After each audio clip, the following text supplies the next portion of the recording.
much for coming here. And thank you so much for the Austin Public Library, for Andrew, for putting this all together. All right. Let's see. So I'm a little bit out of order.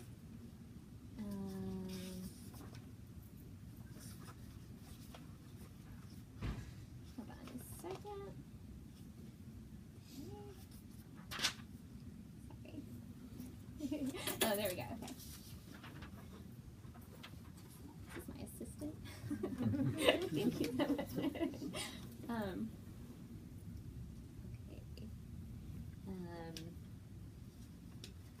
So this is a poem that I just wrote like last night, and it is called "Please Hand Me the Most Beautiful Thing in the Room."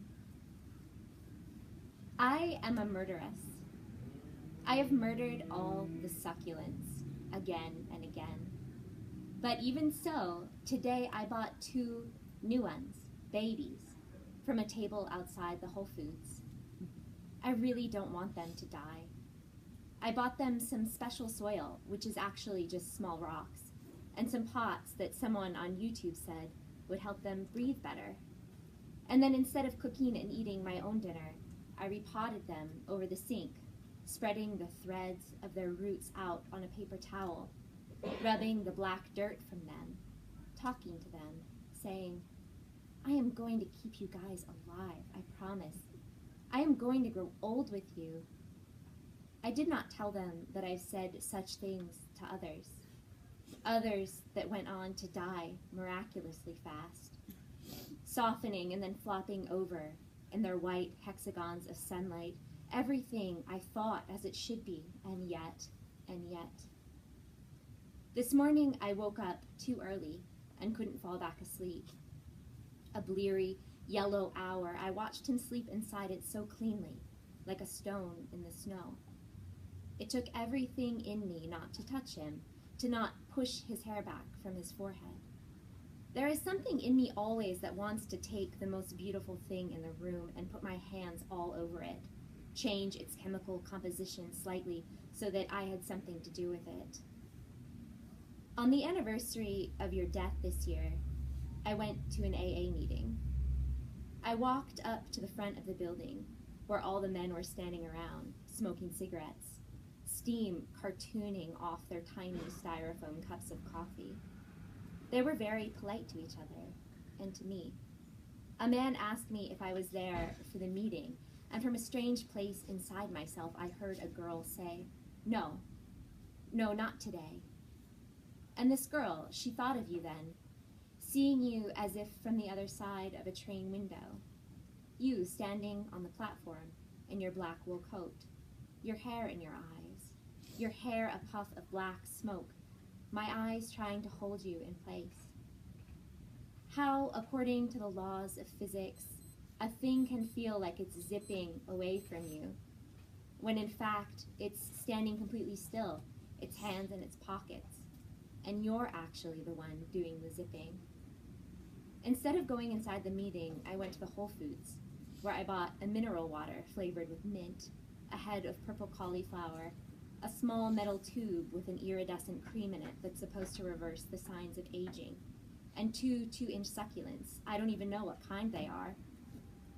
I drove home with them in my lap, trying to keep them upright. I stayed up all night once, watching you sleep. I should have called an ambulance, but you begged me not to. When you finally opened your eyes, I fed you a meal replacement drink by holding my finger over the tip of a straw. I've made a lot of promises where it was impossible to know at the time of promising whether I'd be able to keep them. Once, I told a man I hardly knew that I would love him forever. I realize now what I meant was, I am turning the bolt of this feeling sideways, making the width of the love I have for you into a length. In this way, not seeing the bottom of something becomes not seeing the end. There is something so honest to this, though, is there not? I carry in me the many-edged weight of many inexact regrets. If I were granted the opportunity to go back in time in order to rearrange things a little bit, I probably would just stand there in the middle of the room, like usual, looking down at my phone.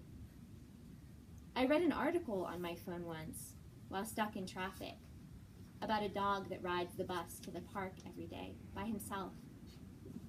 There is still so much to delight in this world. The fragile morning light cracking open the sky like a Cadbury cream egg, or a goat's nostrils twitching inexplicably inside his pen the moment his long-lost best friend, a 1,000-pound donkey named Jellybean, approaches the entrance to the farm once again.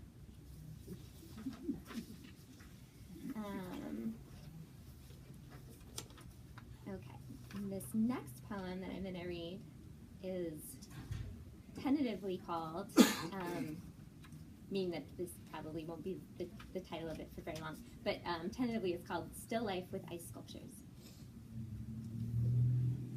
You had a mean streak I never saw except once in this dream. You threw your coffee cup at the wall beside my head, told me I was pathetic, unlovable.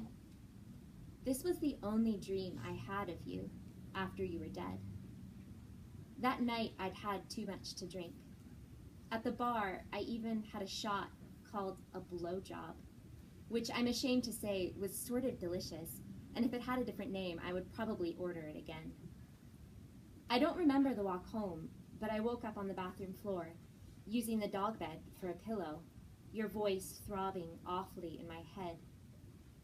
It's something you never would have said in real life, but for months I couldn't unhook the thought from the fabric of your memory.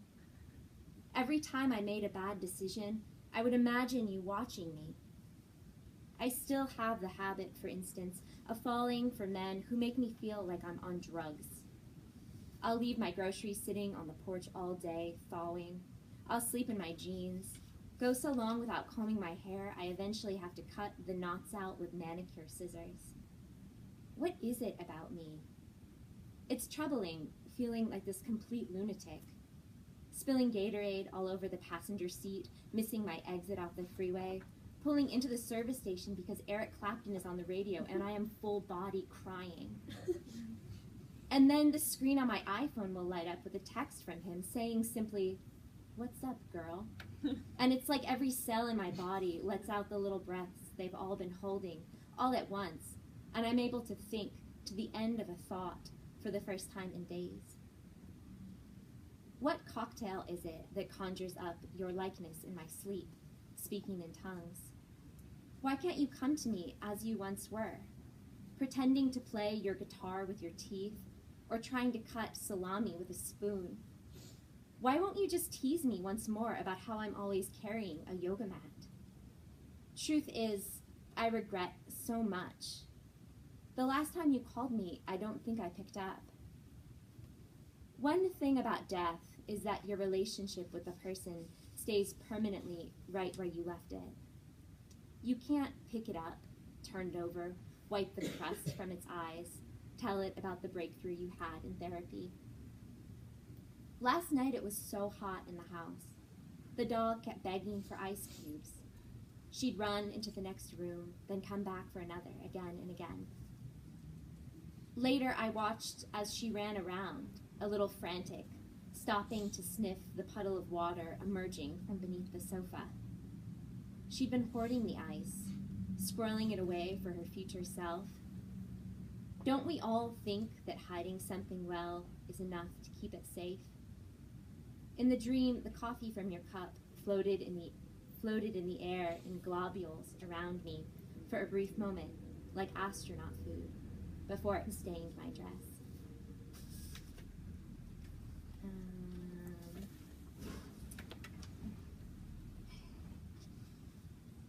Let me see, okay. So I think the last one that I'm gonna read,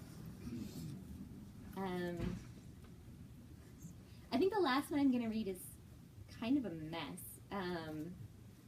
It's still a pretty early draft. So I guess, yeah, bear with me. Thank you. This one is called To Reverse Engineer the Moon. I've cracked a river in half with a jagged piece of concrete. I've said, go fuck yourself to the moon a couple times. I've said horrible things to people who love me. More than anything or anyone, I used to love ice skating. Where I come from, they would flood the bus mall on Black Friday every year, and the dead grass would be shellacked in filthy glass overnight. My adulthood began suddenly, a month before my 10th birthday, when I shattered my left tibia on the ice. In the ambulance, they cut off my leggings with a pair of black scissors. The pain was extraordinary. Something visiting me from another terrible planet. It was positively a living thing. It had a pulse, a humid breath that fogged up all the windows inside me. It had its own timeline. I aged inside it like a mollusk. I am not good with endings. Instead, I just turn around, go back to the beginning of a thing, start it all over again. In my life, I've seen several boys or men fall on their faces. Some were classmates or lovers. Once an old man as he was stepping up onto a curb on the Lower West Side, where I sat on the other side of a window, enjoying my falafel. And one, I still think about it almost every day. A young boy, his bright pink teeth skittering across the ice, separate from his mouth. It is always winter at the end of things, and still winter when something else begins. I always think it will be different this time, better. I hold myself in such contempt and so dearly. With a tremendous tenderness, often do I wish I could take myself back, all the way to the beginning of me, and nudge myself out the front door of my life, into the blackness of before. A baby in a raft of reeds, moving softly against the current, making seedy little dove sounds. A fire in the sky, in the shape of a white onion. Days like bits of chewed off song in a trough. Thank you guys so much.